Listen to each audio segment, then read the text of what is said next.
네, 코로나19 신규 확진자 일주일 단위로 2배 안팎으로 늘어나는 더블링이 계속되고 있습니다. 정부가 백신 4차 접종 대상을 50대 이상으로 확대했는데요.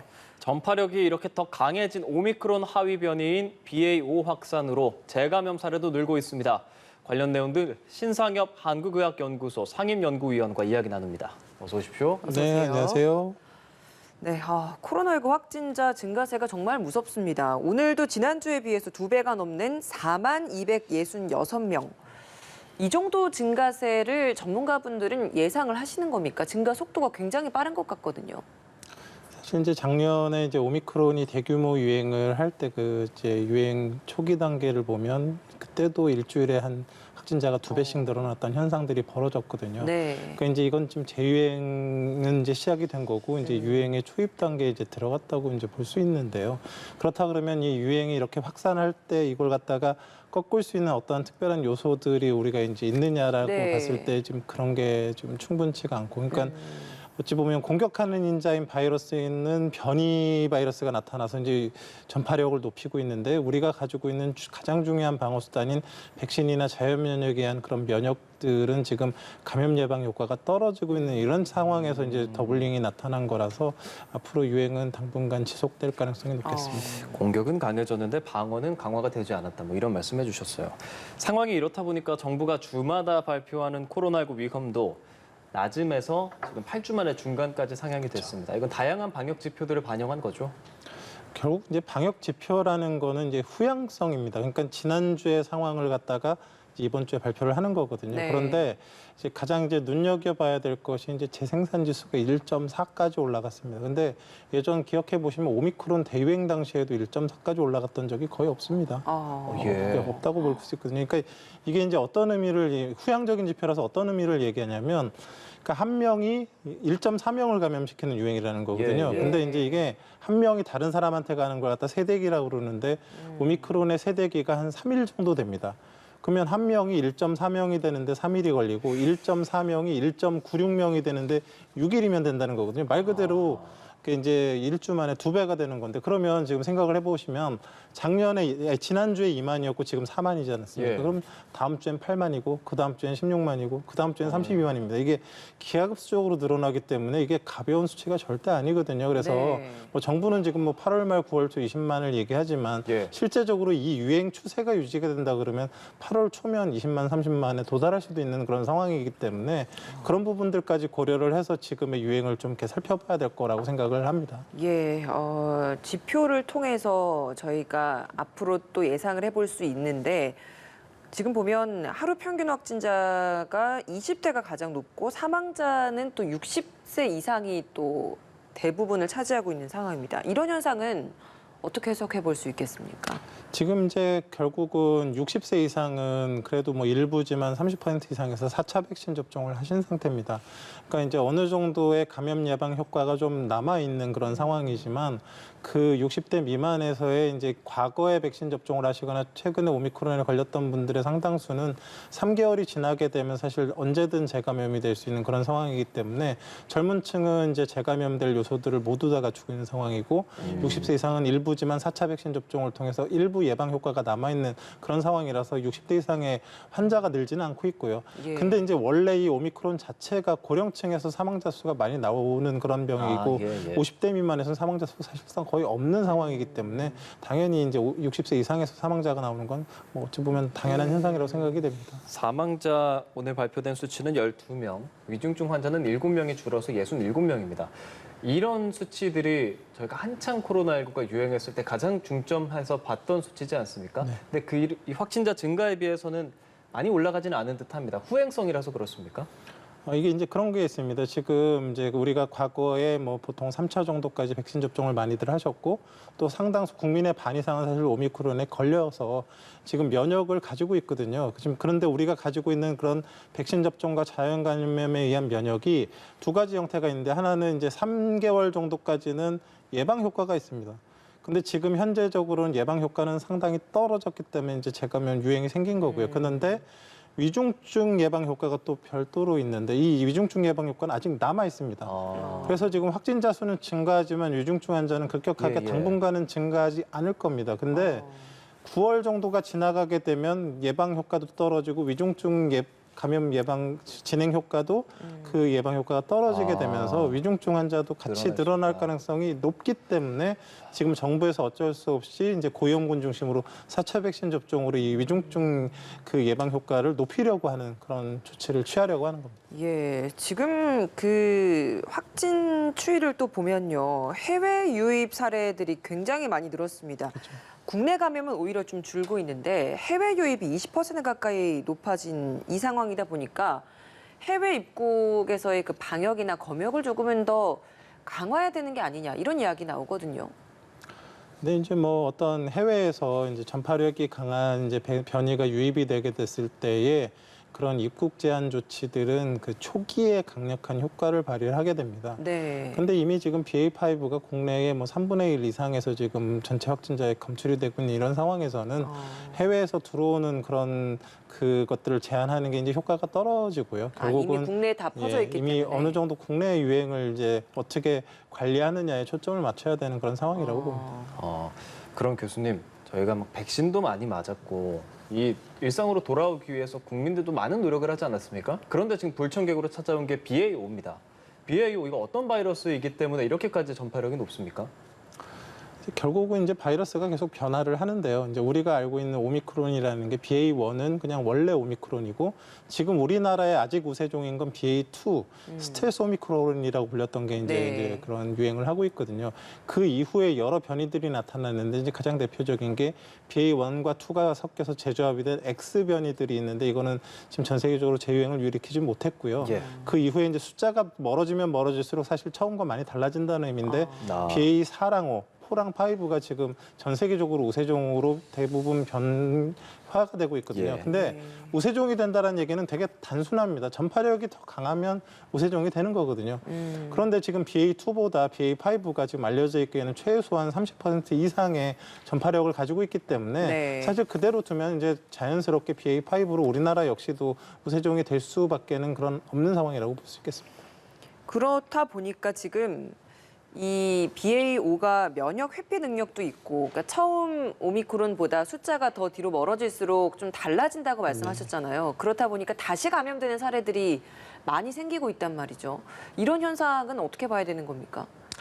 글쎄 이제 지금 나타난 우리가 이제 우한 바이러스부터 해서 좀 2년 이상 이제 오면서 크게 세 가지로 나눠볼 수 있습니다. 그룹을. 네. 그래서 오미크론 이전에 우한부터 델타까지가 한 그룹이라 그러면 여기 걸렸던 분들은 어느 정도 다 방어력이 있습니다. 근데 오미크론은 이쪽에 감염됐었던 분들이 별다른 그 예방 효과가 없고 오미크론에 걸린 사람들이 이 예전 바이러스에 대한 방어 효과가 별로 없습니다. 그래서 지금 그 화이자나 모더나에서 우한 오리지널 바이러스와 그 오미크론 이 이가 백신을 만들어서 이제 접종을 하려고 했거든요. 네. 그런데 이제 최근에 BA4랑 5가 등장을 해갖고 이제 특징을 봤더니 이 오미크론 그 기존의 오미크론에 대한 방어력을 갖고 있는 사람의 효과가 너무 떨어지더라는 거예요. 그래서 지금 어찌 보면 세 가지 그룹이 있다라고 보시면 될 것 같거든요. 그래서 네. 지금 이제 미국 FDA에서 기존에 이미 지금 화이자나 모더나가 임상시험 거의 딱 끝내서 이제 시판을 하려고 했는데 지금 BA.4나 5에도 들을 수 있게 백신을 업데이트해라라고 이제 요청을 해가지고 지금 업데이트 작업에 들어간 상태거든요. 그래서 이 세 가지 그룹에 대한 그런 방어력을 다 가진 백신, 업데이트된 백신이 아마도 한 10월 정도까지는 미국 FDA에서 승인 절차를 진행하겠다라고는 하고 있는데 예. 이제 이런 백신들이 사실 이제 필요하게 된 거죠. 그러면은 현재까지 나와 있는 상용될 수 있는 정도의 백신은 어디 정도까지 되는 수준입니까? BA.1까지는 가능합니까? 지금 우리나라 갖고 있는 거는 이제 우한 오리지널 바이러스 백신이죠. 그래서 지금 그러니까 오미크론에 대해서도 사실 잘 안 들었고 BA4나 5에 대해서도 예방 효과 기대하기 어렵습니다. 그래서 지금 그럼에도 불구하고 4차 백신 접종을 기존 그 우한 오리지널 일가 백신 가지고 하려는 이유가 그래도 위중증 예방 효과가 있기 때문에 그런 위중증 환자가 많이 발생하는 대상을 중심으로 이렇게 지금 접종 대상자를 늘리겠다고 지금 이제 정부에서 발표를 하게 된 그런 이유가 된 겁니다. 예. 정부가 오늘 그래서 코로나19 재유행 대비하는 대응책 내놓지 않았습니까? 거리두기 예방책보다는 4차 접종 50대까지 확대하는 고위험군을 보호하는 위주의 대응책이 나왔습니다. 이번에 정부가 내놓는 이 대책들 어떻게 평가를 하십니까? 근데 결국은 이제 코로나19에 의한 위중증이나 사망은 고령이나 기저질환자, 면역 저하자들이 고위험군들한테서 나옵니다. 그런데 사회적 거리두기는 대부분 저위험군들, 일상적으로 사회활동이 많은 사람들한테 주로 이제 적용이 되는 그런 원리거든요. 그래서 1차적으로 정부에서 지금 경제적 파급력이 크고 모든 국민들이 불편한 사회적 거리두기보다는 일단 고위험군들을 보호하는 그런 조치들, 삼중 보호막을 이제 만들겠다라는 건데요. 하나가 이제 좀 부족하긴 하지만 백신 효과가 부족하긴 하지만 그래도 좀 위중증 예방 효과가 있으니까 접종 대상자를 늘려서 백신 접종의 효과를 누리겠다. 또 하나가 그 면역 저하자들 이런 분들은 백신 접종 백날 해봐야 사실 효과가 별로 없습니다. 이런 분들은 이부실드라는 외부에서 넣어주는 항체 치료제를 사용해서 이제 하겠다. 또 하나가 이제 결국은 이제 지금 이미 우리가 확보하고 있는 팍스로비드 같은 치료제를 통해서 걸린 분들은 또 이제 삼중으로 보호하겠다. 이제 삼중 보호막을 통해 가지고 이제 기존에 이제 확진된 분들을 보호하겠다라는 게 이제 일차적으로 이제 지금 그 저희가 이제 정부의 목표가 되는 거고요. 그 이후에도 그렇게 해서도 안 되겠다. 왜냐하면 확진자가 정말로 많아지게 되면 위중증 환자가 동반해서 많아질 수밖에 없기 때문에 그 선에 갔을 때는 이제 사회적 거리두기 강화 그런 부분들까지도 고려를 하겠다. 그런데 2차적인 목표로 이제 아마 이제 내세우게 되는 것 같습니다. 일단 지금 발표된 내용은 추후 더 심해졌을 때 이제 사회적 거리두기 정도를 고려하고 지금 상황에서는 이 정도 조치가 적절하다. 교수님께서도 같은 마음으로 평가하신다. 이렇게 생각하면 되겠습니까? 지금 사회적 거리두기 강화나 이런 부분들은 뭐 하면 뭐 중국은 뭐 제로 코로나 정책으로 해서 뭐 폐쇄를 해버리지 않습니까? 근데 그거는 가능한 상황에서 하는 거고 그게 이제 비용 효과나 이런 것들을 따졌을 때 지금 상황에서는 사실 좀 적절하지 않고 또 국민들 수용성도 떨어지기 때문에 일단은 어떻게든 위중증 환자를 줄이는 그런 정도의 1차적인 목표를 삼는 건 어쩔 수 없다고 생각을 합니다. 곧 이제 휴가철이다 보니까 해외여행도 해외여행이지만 국내에서도 휴가지에 굉장히 사람들이 많이 몰리게 되고 맞습니다. 식당에서 또 식사를 하면서 마스크를 벗는 경우가 많잖아요. 그렇다 보니까 일부 그 기간만이라도 특별 방역 기간이다 뭐 이렇게 정해서라도 마스크 쓰기나 뭐 이런 것들 좀 방역 수칙을 조금은 더 강화시키는 게 국민들의 경각심에서도 또 효과가 있고 실제 방역에도 좀 도움이 되지 않겠냐 이런 시각도 있어서요. 사실 뭐 이제 뭐 다들 아시겠지만 이제 밀폐된 3밀의 공간에서 이제 마스크를 벗는 상황이 가장 위험을 하고 이제 그게 이제 일상적으로 벌어지는 게 뭐 식당이나 카페 이런 곳이기 때문에 근데 이제 이런 식당이나 카페나 이런 곳에서 사실 사회적 거리두기가 어떤 실효성을 거두게 되려 그러면 사적 모임 인원 제한이나 뭐 영업 시간 제한 이런 게 이제 동반이 돼야 되는데 그건 사실 지금 상태에서는 이제 가능하지가 않은 조치고 결국 정부에서 내세울 수 있는 거는 뭐냐면 환기를 자주 하시라. 그리고 식사할 때 그런 순간을 제외하고 마스크를 써달라 이런 것들을 권고할 수 있는 그런 정도밖에는 지금 없는 상황이라서 사실 지금 뭐 사회적 거리두기로 인한 어떠한 그런 유행의 그런 전체적인 흐름을 돌리기는 좀 어려운 상태이고요. 1차적으로는 일단은 이제 백신 접종 대상자에 대한 부분들이나 이런 것들을 통해서 고위험군에 대한 그런 보호에 1차적인 초점을 맞춰야 될 것 같습니다. 오늘 발표한 내용에서 가장 좀 집중이 되는 게 4차 접종 대상을 늘리는 것입니다. 50대 이상 그리고 18세 이상 중에서 기저질환자까지 4차 접종 대상자를 확대를 한 건데 어떻습니까? 지금 4차 접종 많이 이루어지고 있습니까? 글쎄 뭐 지금 뭐 60세 이상 뭐 4차 접종을 늘려놓은 상태에서도 뭐 접종률이 30%를 살짝 넘고 있는 것 같은데 뭐 50대 이상으로 늘린다고 해서 얼만큼 늘어날지는 잘 모르겠습니다. 근데 다만 이제 말씀드렸지만 이 백신 접종을 해도 효과가 없는 분들이 상당히 많거든요. 그래서 그런 분들에게 적극적으로 이부실드와 같은 이런 상체 치료, 그 백신 접종을 대체할 수 있는 그런 치료제들에 대한 그런 투여들이 좀 이루어져야 될 것 같고요.